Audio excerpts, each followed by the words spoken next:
সবাইকে স্বাগত দীপ্ত সংবাদের সাথে রয়েছে দোলা ডলরের। শুরুতেই জানাবো সংবাদ শিরোনাম। নিবন্ধন ও প্রবাসীদের ভোট নিয়ে সিইসির সাথে এনসিপির বৈঠক, শাপলা প্রতীক বরাদ্দের আহ্বান। ফেনীর বন্যা পরিস্থিতির উন্নতি অব্যাহত রয়েছে, ক্ষতির মুখে পড়েছেন কৃষক ও খামারিরা। কাজাখস্তানকে ৬-২ গোলে হারিয়েছে বাংলাদেশ, যুব হকির এশিয়া কাপে পদক জয় মেয়েদের।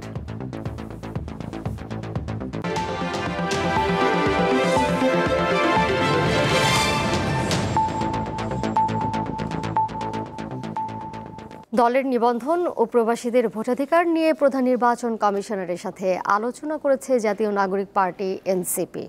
সকালে আগারগাঁওয়ে নির্বাচন ভবনে পৌঁছান দলটির ৫ সদস্যের প্রতিনিধি দল। মুখ্য সমন্বয়ক নাসিরউদ্দিন পাটোয়ারি, দক্ষিণাঞ্চলের মুখ্য সংগঠক হাসনাত আবদুল্লাহ, উত্তরাঞ্চলের মুখ্য সংগঠক সার্জিস আলম সহ ৫ সদস্যের প্রতিনিধি দল বৈঠক করেন সিইসির সাথে। বৈঠকে দলের নিবন্ধন ও প্রবাসী ভোট নিয়ে আলোচনা করেন তারা। এ সময় শাপলা প্রতীক এনসিপিকে বরাদ্দ দেওয়ার আহ্বান জানান নেতারা।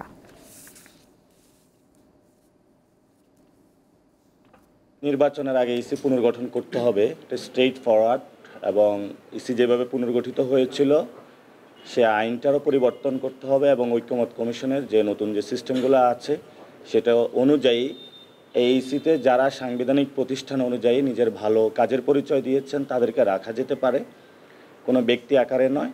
কিন্তু ইসি পুনর্গঠন করবে অনেকে তাদের ব্যক্তি জায়গা থেকে একটা দলীয় মুখপাত্র হিসাবে কাজ করছেন। ২ নম্বর জিনিস হলো আমাদের শাপলার কোনো বিকল্প অপশন নাই, কারণ লিগ্যাল ওয়েতে আমরা দেখেছি আইনগতভাবে শাপলা পেতে আমাদের কোনো বাধা নেই। যদি বাধা দেওয়া হয় সেটা আমরা রাজনৈতিকভাবে লড়াই করব। নির্বাচনী ভাগ বাটোয়ারা নয়, দেশ সংস্কারের দরজা এখনও খোলা বলে মন্তব্য করেছেন জাতীয় নাগরিক পার্টি এনসিপির আহ্বায়ক নাহিদ ইসলাম। সকালে দলটির নেতাকর্মীরা পিরোজপুর সার্কিট হাউস থেকে পদযাত্রা শুরু করে। পিরোজপুর কেন্দ্রীয় শহীদ মিনারে পথসভায় বক্তব্য দেন নেতারা। পদযাত্রাটি শহরের সিও অফিস, সদর হাসপাতাল গেট, মহিলা কলেজ সহ বেশ কয়েকটি এলাকা ঘুরে শেষ হয়।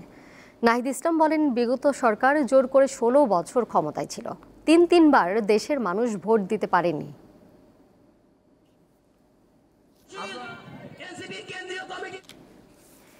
জুলাই গণঅভ্যুত্থানে রংপুরে নিহত আবু সাইদ হত্যা মামলায় বেগম রোকেয়া বিশ্ববিদ্যালয়ের সাবেক ভিসি সহ পলাতক ২৪ জনকে হাজির হতে বিজ্ঞপ্তি প্রকাশের নির্দেশ দিয়েছে ট্রাইব্যুনাল। আন্তর্জাতিক অপরাধ ট্রাইব্যুনাল ২-এর চেয়ারম্যান নেতৃত্বে গঠিত ৩ সদস্যের বেঞ্চ এই আদেশ দেয়। এছাড়া এই মামলায় রাফিউল ও আনোয়ার পারভেজ আপেল নামে আরও ২ আসামিকে গ্রেপ্তার করা হয়েছে। ২২ জুলাই তাদেরকে হাজির করার নির্দেশ দিয়েছে ট্রাইব্যুনাল। আবু সাইদ হত্যা মামলায় সাবেক পুলিশ কর্মকর্তা আমির হোসেন সহ ৪ আসামিকে সকালে ট্রাইব্যুনালে হাজির করা হয়। পাশাপাশি ঢাকার আশুলিয়ায় ৬ জনকে হত্যার পর মরদেহ পোড়ানোর মামলার আসামিদেরও আজ ট্রাইব্যুনালে হাজির করা হয়। সকালে পৃথক প্রিজন ভ্যানে সাবেক পুলিশ কর্মকর্তা আবদুল্লাহিল কাফি ও শহীদুল ইসলাম সহ ৮ আসামিকে আদালতে নেওয়া হয়। এ মামলার পরবর্তী শুনানির জন্য ১৬ জুলাই তারিখ ঠিক করেছে আদালত।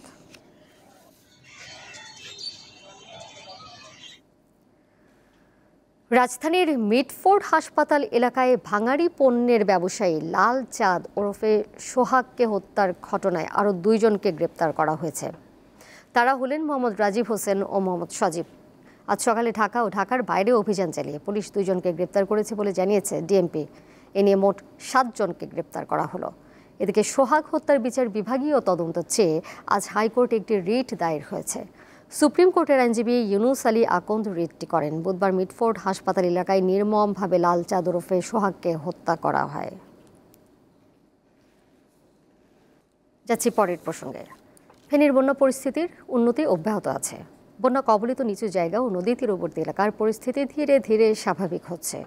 ছাগলনাইয়া, ফেনী সদর ও দাগনভূঞা উপজেলার কিছু অংশে বেশ পানি থাকলেও অন্য ২ উপজেলার বেশিরভাগ এলাকায় পানি অনেকটা নেমে গেছে। বন্যার কারণে কৃষক ও খামারিরা ক্ষতির মুখে পড়েছেন।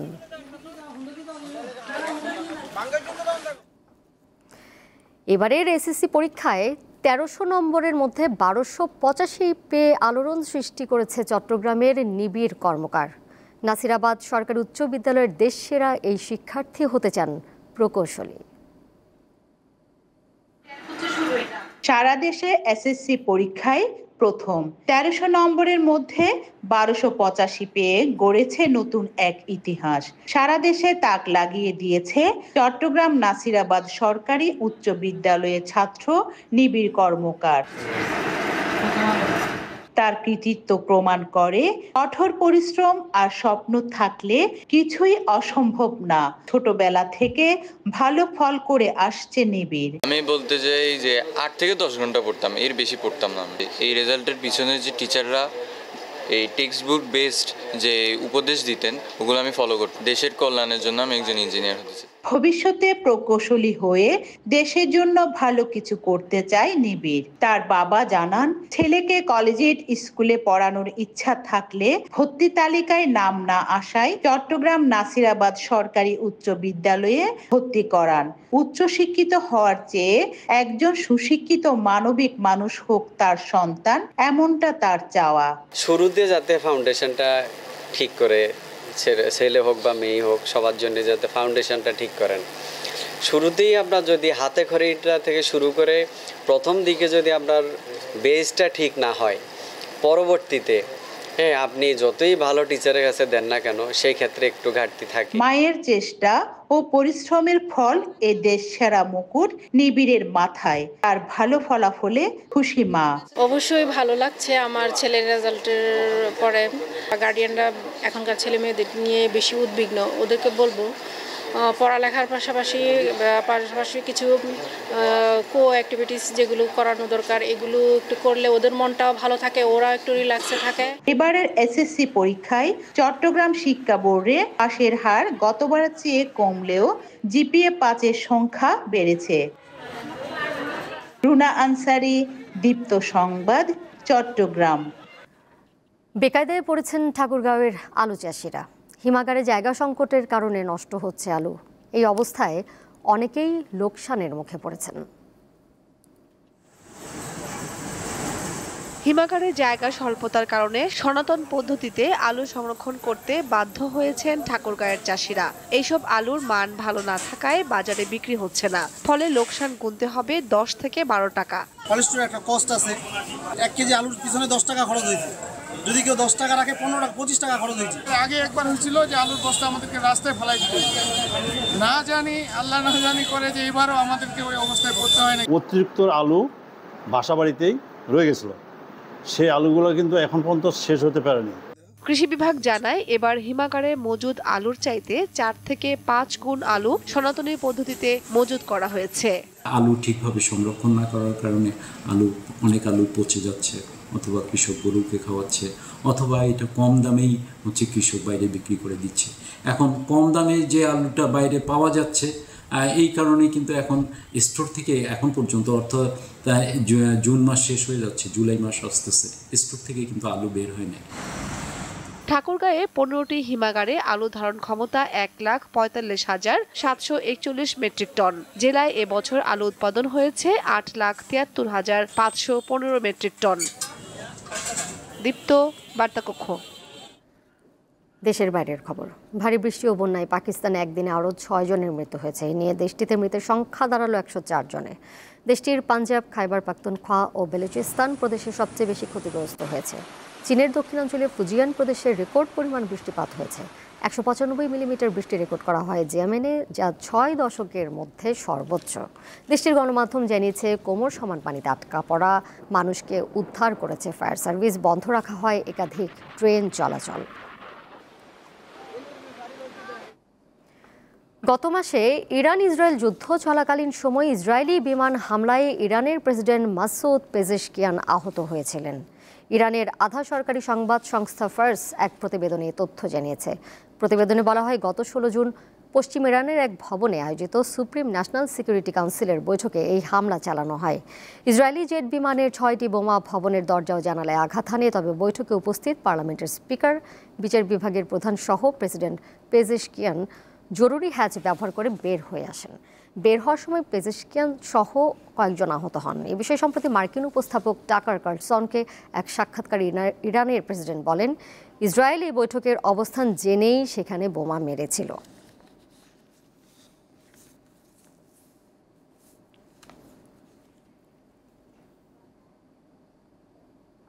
খেলার খবর। অনূর্ধ্ব 18 নারী এশিয়া কাপ হকিতে প্রথমবারের মতো অংশগ্রহণ করে ব্রোঞ্জ পদক জিতেছে বাংলাদেশের মেয়েরা। চীনের দাজোতে কাজাখস্তানকে 6-2 গোলে হারিয়ে এই অর্জন নিশ্চিত করে তারা। হ্যাট্রিক করে ম্যাচ সেরা হয়েছেন আইরিন আক্তার। মেয়েদের মতো পদক জয়ের সুযোগ ছিল ছেলেদের সামনেও, তবে তৃতীয় স্থান নির্ধারণী ম্যাচে মালয়েশিয়ার কাছে 5-2 গোলে হেরেছে পুরুষ হকি দল। এর আগে হংকংকে হারিয়ে টুর্নামেন্ট শুরু করা দলটি সেমিফাইনালে জাপানের কাছে 6-4 গোলে হারে। গ্লোবাল সুপার লিগে হোবার্ট হারিকেন্সের বিপক্ষে রাতে মাঠে নামবে বর্তমান চ্যাম্পিয়ন রংপুর রাইডার্স। গায়ানার প্রভিডেন্স স্টেডিয়ামে ম্যাচটি শুরু হবে বাংলাদেশ সময় রাত 8টায়। দুই দলেরই এটি দ্বিতীয় ম্যাচ, আর নিজেদের প্রথম ম্যাচে দুই দলই জয় পেয়েছে। 2 পয়েন্ট নিয়ে রংপুর রাইডার্স রয়েছে টেবিলের তৃতীয় স্থানে। সমান পয়েন্টের রান রেটে গিয়ে টেবিলের দ্বিতীয় স্থানে আছে হোবার্ট হারিকেন্স।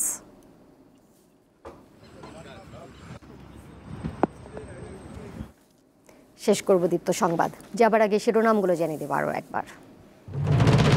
নিবন্ধন ও প্রবাসীদের ভোট নিয়ে সিইসির সাথে এনসিপির বৈঠক, শাপলা প্রতীক বরাদ্দের আহ্বান। ফেনীর বন্যা পরিস্থিতির উন্নতি অব্যাহত রয়েছে, ক্ষতির মুখে পড়েছেন কৃষক ও খামারিরা। কাজাখস্তানকে 6-2 গোলে হারিয়েছে বাংলাদেশ। যুব হকির এশিয়া কাপে পদক জয় মেয়েদের।